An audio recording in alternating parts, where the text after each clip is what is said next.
You can run a lot better with the bottom half of your dress missing, as it turns out.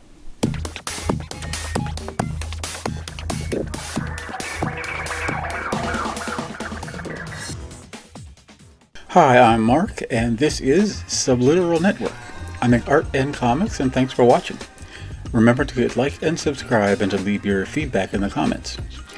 Now, I post art daily, 5 days a week, on Instagram, Facebook, and Twitter, and this is a roundup of some of that work in case you missed it, with a little more detailed description added. You can read my Una the Cave Bunny comics free at radiocomics.com, and my one-shot comic called Searchers is now available at burningstarcomics.net. Please visit my Patreon page if you'd like to support my work. All these links are in my description and bio, and please watch till the end so you don't miss anything. Well, I hope to follow up on this sometime soon. This is the first sketch of a new character I'm designing. So I'm starting off designing this kind of armored space bunny girl, and I've worked out most of the details. I might rework the gloves and stuff and give her a helmet and fix her head and hair a little bit.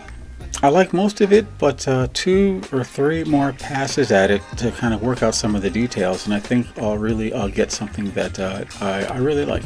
Here is page 4 of my mini comic, Mildred Barrington versus the Martians.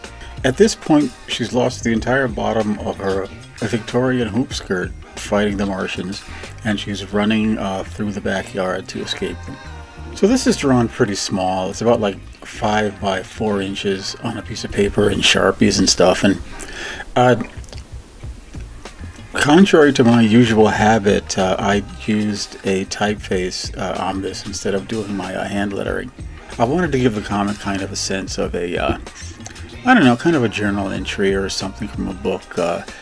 Because, you know, of course you can see it's based on H.G. Wells' War of the Worlds, just kind of a side story that happened in that.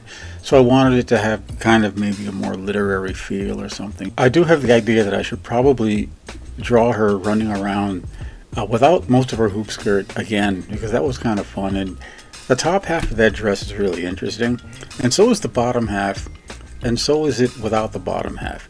This is a black and white comic page from my Una the Cave Bunny story, Flight of the Cave Bunnies.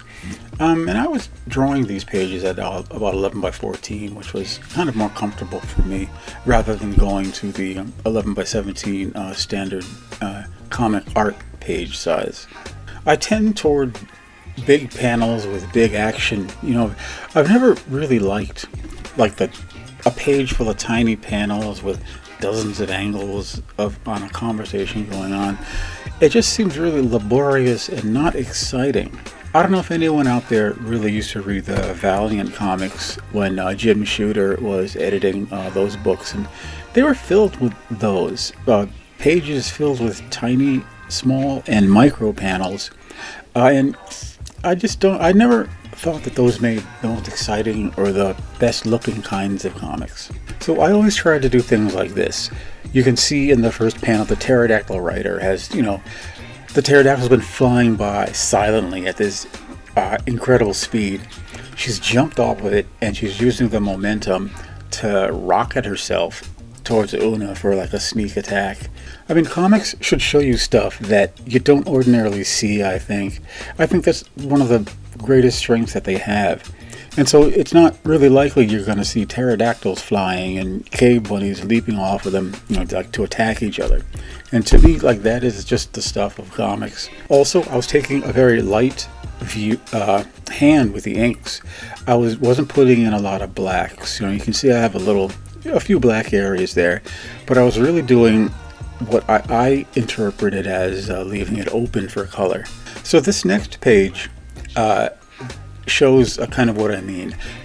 You can see it's the black and white work is similar to what I was doing on the previous page, leaving not so many solid black areas, a lot of open areas for color, because I wanted to specifically try to make a very colorful book, because I was making Una comics in black and white, you know, for a while before that.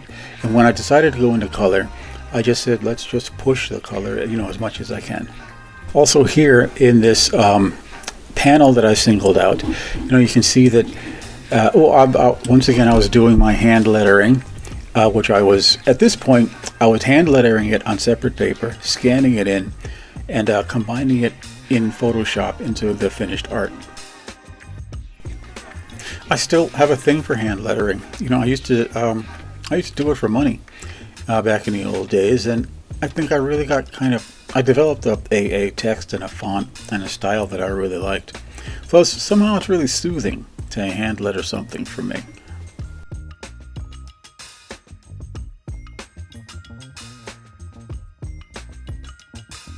I'd like to thank you, my subscribers, and especially my new subscribers. I'm very happy you enjoy hearing something more about the work that I'm doing, and I hope the videos are entertaining, and I really hope you can come back for more.